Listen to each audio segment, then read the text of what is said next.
Here's my final edit. I didn't work too hard on it because this is purely an example, a demonstration how to use the tools. And we can see that if you read through it, the content has the same message, but it's now got the reading age down to grade 6. And if I put that back into readable, remember, it was 15 to 16 when I tested the rewritten content down to 13 or 14 years. So that's closer to the 12 to 13. It's not spot on. It might be acceptable. But as I've said before, this is a demonstration of the tools that you can use to work on your content to make it more readable.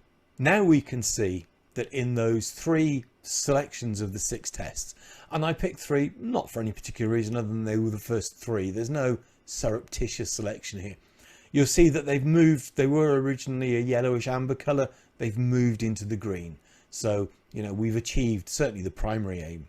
We might work at it again to reduce the reading age, but as I said, this is a demonstration. Having given you some ideas about what you could write, you might be worried about finding topics. I know that a lot of businesses that I work with struggle until we start talking, because for most of us, we do the same thing day in, day out, week in, week out, year in, year out, just for different people. So how do you find stuff that's interesting to talk about? Well, you might want to pick up some hot topics. There might be some that are burning in your mind that might be of interest to your clients and potential clients. I've got a whiteboard and a spreadsheet where I keep lists of hot topics, so I always know what I'm going to be writing about from one month to the next. And if anything else comes up, maybe I'll write 2 articles in a month.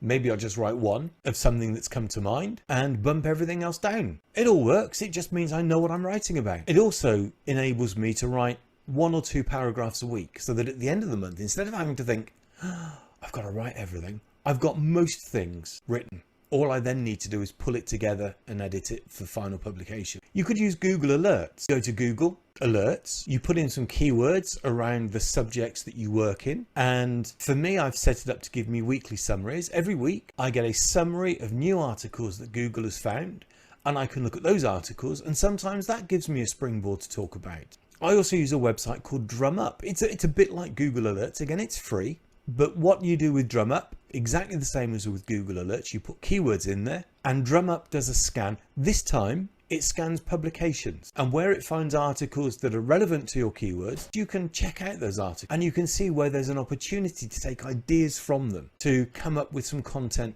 that's more relevant for your client. We read trade publications and websites. Sometimes there are articles covered in those that might be of interest to a broader audience. I read trade publications, for want of a better term, or trade websites about search engine optimization. And there are constantly concepts in there that might be valuable to my clients. So I will look at those concepts, I will tease out the relevant terms, I'll strip out the jargon, and I'll write articles based around that. And case studies, telling potential clients what you've done for other businesses that might just be like them, demonstrating how you can help businesses out. Finally, newsjacking. What's newsjacking?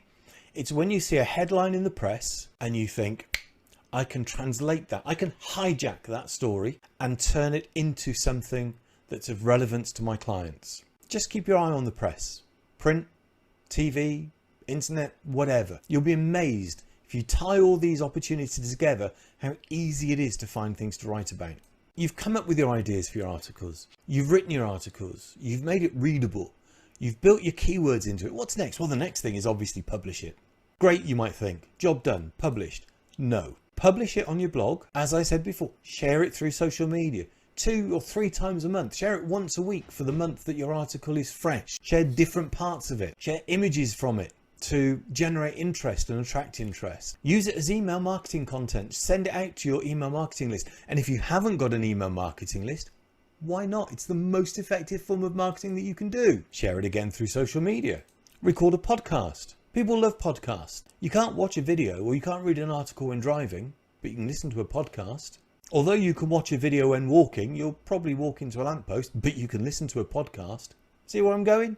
That's why podcasts are so popular, and they're very easy to record and very easy to publish, even on the major platforms, Apple, Spotify, Google, etc. It's easily done. And share it through social media again. And don't forget, if you've recorded a video, share it through social media. If you've recorded a podcast, share it through social media.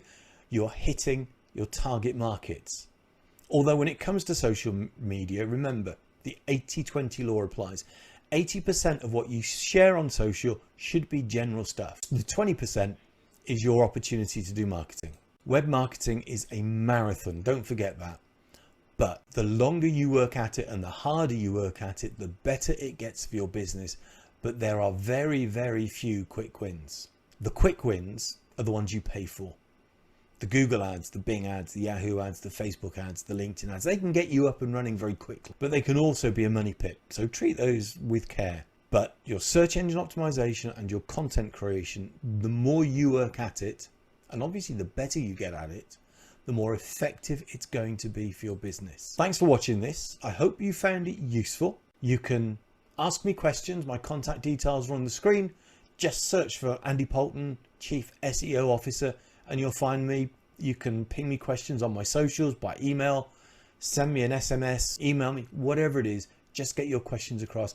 And if you need help with your content creation, just ask and I'll see what I can do for you. Thanks for watching. Well, there you have it. I'm Andy Poulton, your Chief SEO Officer. My contact details are coming up. Thanks for watching. Hope it's been useful.